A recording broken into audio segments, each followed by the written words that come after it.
பொதுவா எல்லாரும் என்ன சொல்றாங்கன்னா விஜய் இங்கேயே இருந்திருக்கலாம். கண்டிப்பா அதுல மாற்று கருத்தே கிடையாது. நானும் அதே தான் சிலரும் எங்களுக்கு விஜய் மேல வருத்தம் இருக்கு அப்படின்லாம் பேசுறாங்க. இது அவருக்கு ஒரு பின்னடைவா இருக்குமா இந்த கரூர் சம்பவம் அவருடைய அரசியல் இதுல? சார் எனக்கு ஆக்சுவல் ரீசன் தெரியாது சார். பட் நான் என்ன ஃபீல் பண்றேன், ரொம்ப ஆனஸ்டா என்ன ஃபீல் பண்றேன், என்ன ரீசன் இருந்தாலும் ரிட்டர்ன் போயிருக்க கூடாது.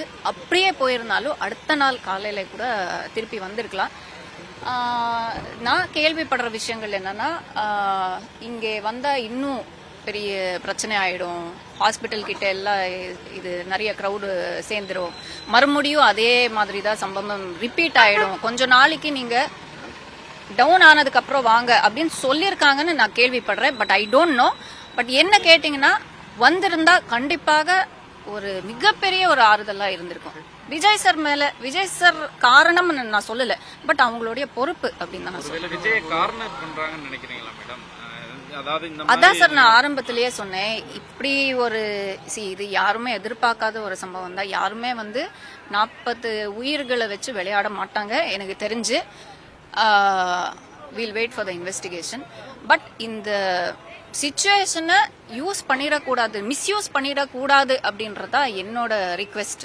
அவர் அடுத்த கூட்டத்தெல்லாம் ரத்து பண்ணியிருக்கிறாரு. அவர் இப்படிதான் பண்ணணுமா இல்ல தொடர்ந்து தைரியத்தோட மக்களை சந்திக்க சுற்றுப்பயணம் ஸ்டாப் பண்ணிருக்காங்களா?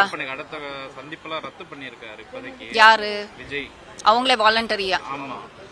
இதுல அவர் மீண்டு வரணுமா, என்ன பண்ணணும்? அவர் இப்படியே முடங்கிடக்கூடாதுல்ல, ஏன்னா அவர் அரசியல் சார் பிராக்டிகலி நம்ம பேசுறோம்னா, ஏன்னா இந்த நேரத்துல இன்னைக்கு நம்ம பேச வேண்டிய விஷயமே கிடையாது, அதை பத்தி எல்லாம் நம்ம யோசிக்கவே கூடாது.